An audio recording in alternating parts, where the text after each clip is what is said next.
그 행운을 얻은 분들에겐 축하를 받을 일이나 반면에 포화 상태가 된 공무원, 기업, 공사들의 취업문은 굳게 닫혔고 그 후 더 이상은 문이 열리지 않게 되었습니다. 대학교까지 수많은 시간을 인생을 위해 노력하고 그마저 자리가 부족해 수년 동안을 또 취업 준비를 해온 수십만, 아니 이제는 수백만 청년들이 이 희망의 사다리를 빼앗기는 순간이었습니다. 한 칸이나 두 칸짜리 빌라로 자산을 형성시키면서 열심히 돈을 모아 단계적으로 낡은 아파트를 거쳐 최신식 아파트에 오를 수 있다는 계획을 세울 수 있었습니다. 이 중요한 주거 사다리 시스템도 동시에 무너졌습니다.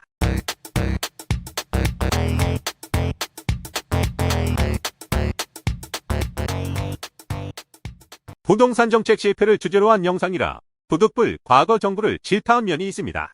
많은 이해 바랍니다. 과거 정부의 수십 차례 시행착오에도 불구하고 실패한 부동산 정책은 전국에서 날고 긴다는 전문가 집단들의 원인 분석과 예측기, 정말 허망한 것임을 여실히 잘 알려두고 있습니다. 전문가마다 극과 극이라서 절대 맹종은 금지라는 것을 잘 알고 계실 것입니다. 현재 대부분의 경제학자들과 부동산 전문가들은 지속적인 아파트 폭락론을 일관되게 주장하고 있습니다. 금리와 경제 상황을 보면 누구나 고개를 끄덕이게 하는 당연한 주장이죠. 그런데 금년 들어 몇 달째 예상과 다른 모습을 보이고 있는 중입니다. 그분들의 입장에서는 매우 당황스러운 현상이기도 합니다만 이것은 일시적 반등이고 하반기에 본격적인 2차 대폭락이 예상된다는 아직은 동일한 주장을 지속하고 있습니다. 이 부분에서 그들의 주장이 맞다는 전제하에 지금 선제적으로 투자를 하는 사람들은 과연 바보들일까라는 의구심을 갖게 됩니다. 한국의 부동산 30년간의 역사를 돌이켜봤을 때 선투자 세력은 늘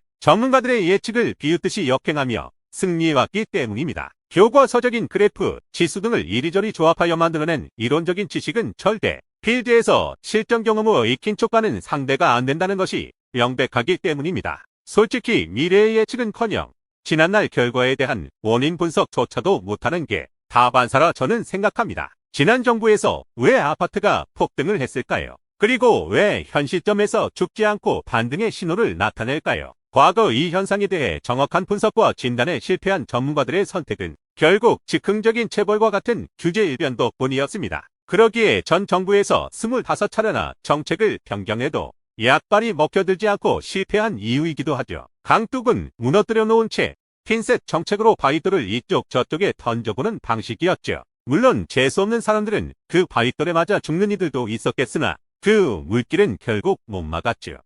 강물만 더럽힌 부작용만 남기고 말이죠. 물론 문재인 정부는 집을 사는 것이 아닌 사는 곳으로 바꾸기 위해 부단히 노력을 했습니다. 하지만 시작부터 부동산 시장의 이념을 접목시키면서 부동산이 그 나라의 가장 큰 산업임에도 불구하고 한 산업 부문이 아닌 투기의 대상으로 설정하였습니다. 그리하여 문정부는 투기의 대상으로 설정한 부동산 정책을 실행할 장수로 김수현 전 노무현 정부 국민경제비서관을 기용했습니다. 김수현은 노정부 때 4년 6개월간 국정과제 국민경제사회정책비서관을 지내며 부동산 정책을 주관한 인물입니다. 하지만 규제를 통한 수요 억제 정책을 쓰다 결국 집값을 잡지 못하고 실패한 전력이 있는 사람이었습니다. 문정부의 부동산 정책의 실패는 여기서 시작됩니다. 다주택자는 투기꾼이고 1주택자는 실수요자라는 개념으로 다주택자에게는 징벌적인 조치를 부과하여 강제로 처분하게끔 하는 정책을 시도하였습니다. 이론적으로는 맞는 개념이었습니다.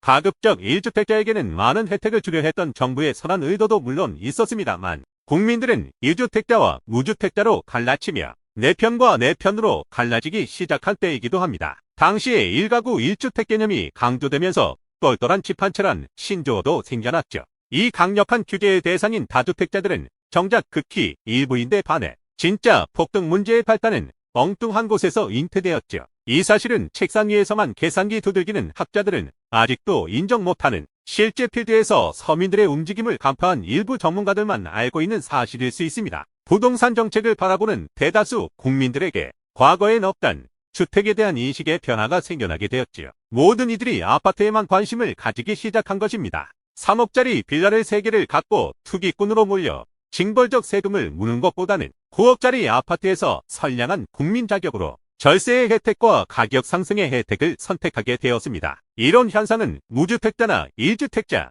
다주택자나 다 마찬가지였을 것입니다. 여기에 더욱 불을 지른 것은 분양가 상한제입니다. 하루아침에 보통 4억에서 6억 이상씩 벌어들이는 희한한 제도가 생긴 것입니다. 로또보다 수천 배 확률이 높아 수많은 사람들이 평생 동안 벌돈을 한순간에 아무런 노력 없이도 벌게 되었죠. 불로소득을 죄악시한 정부에서 나온 결과라 아이러니합니다. 이 기간에 소득을 올리신 분들은 정말 대한민국 전무후무한 행운아들이 아닌가 싶습니다. 아마도 이 시기에는 부동산에 별 관심이 없었던 국민 대부분까지 청약 가입을 하고 여기저기 넣어보고 했었을 겁니다. 아파트가 안 오를 수 없는 정책이었던 거죠. 빌라나 단독 아파트 중 하나만을 고르라는 선택지를 받았을 때 결과는 뻔한 거였죠. 더 크고 더 좋은 집에서 살고 싶은 인간의 기본 욕구를 간과한 정책이었던 것입니다. 사실 아파트는 1990년대만 하더라도 주거의 20%대에 지나지 않았습니다. 빌라 한 채, 단독 한 채도 소중한 가치를 지닌 아파트 못지않은 나이집이었으나 똘똘한 집 한 채 개념과 신규 부동산 규제에 따른 세금 등으로 아파트로 눈을 돌렸고 전월세 살던 무주택자들도 정책의 이득을 보고자 너나 할 것 없이 아파트 시장에 뛰어들었죠. 전 국민을 이렇게 아파트에 올인하게끔 정책을 펼쳐놓고 그 수많은 정책 위반자들과 전문가들이 실수를 만회하기 위해 수년간 협의와 수십 차례의 개선된 법규를 낼 동안 저 단순한 원인 규명을 못했다는 게 정말 어이가 없는 일입니다. 혹시나 해서 기사나 전문가들의 영상을 찾아봤지만 정말 철저히 일관성 있게 아파트 폭등 원인 전부 다주택자들의 투기성 매입과 코로나로 인한 대량의 유동성 공급이란 일관된 분석뿐이었죠. 이제는 아파트에 대한 국민의 의식이 거의 굳어져 거의 돌이킬 수 없는 상황이 돼버렸습니다. 따라서 아파트는 한국에서 향후 수십 년 동안은 불패의 투자 대상이 될 것입니다. 최근에 엎친 데 덮친 격으로 우려되는 상황들이 또 발생했었죠. 정책의 빈틈을 노린 전세 사기와 그 대응을 위한 정부의 제도로 그나마 아파트에 올라타지 못했던 서민들에게도 더욱 단독이나 빌라를 회피하게 만들었습니다. 미래를 위해서는 정말 걱정되는 현상입니다. 사람이 사는 사회 집단에는 모든 게 우상향 선형을 띠고 있는데요. 나이가 어린 사람부터 많은 사람, 실직자서부터 고액 연봉자가 존재합니다. 5천만 원짜리 집도 있을 수 있고 수백억짜리 집도 있을 수 있습니다. 물려받은 재산이 없더라도 차근차근 한 계단씩 열심히 노력해서 꿈을 이룰 수 있게 하는 게 국가가 할 일이고 그게 건전한 사회죠. 전쟁의 여파로 가난했던 우리 부모들이 그러했습니다. 희망만 있으면 살아가는 게 인간의 본능입니다. 이 희망을 우리는 희망사다리라 합니다. 문정부가 서민을 위해 많은 좋은 정책을 펼친 건 맞습니다. 수많은 분들이 공무원이 되었고 공사의 직원이 될 수 있었지요. 그 행운을 얻은 분들에겐 축하를 받을 일이나 반면에 포화 상태가 된 공무원, 기업, 공사들의 취업문은 굳게 닫혔고 그 후 더 이상은 문이 열리지 않게 되었습니다. 대학교까지 수많은 시간을 인생을 위해 노력하고 그마저 자리가 부족해 수년 동안을 또 취업 준비를 해온 수십만, 아니 이제는 수백만 청년들이 이 희망의 사다리를 빼앗기는 순간이었습니다. 실직자에게는 1,000만 원 연봉 직장도 절실합니다.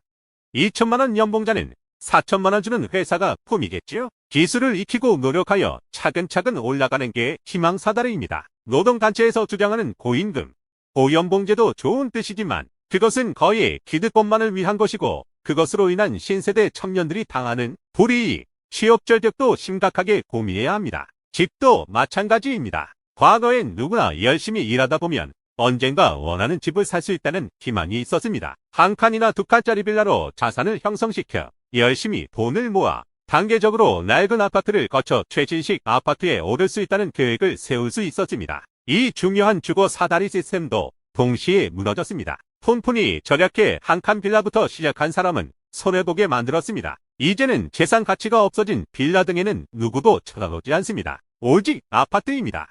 그래서 아파트 가격은 계속 오를 수밖에 없었고 그 결과 국민의 대출빚은 세계 1위를 찍고 있습니다. 많은 이들이 대출이자에 허덕이고 있습니다. 그나마 이분들은 직장과 집이 있는 혜택받은 분들입니다. 현재 우리 청년들에게 취업과 주거의 문제는 대단한 부담이 될 수밖에 없습니다. 직장의 취업 사다리와 주거 사다리 시스템이 망가져버린 이 나라에서 혼인율과 출산율이 떨어지는 것은 어쩌면 당연한 인재입니다. 정책 당국자분들과 전문가님들께 호소합니다. 청년 실업자가 현재 27만 명이라 합니다.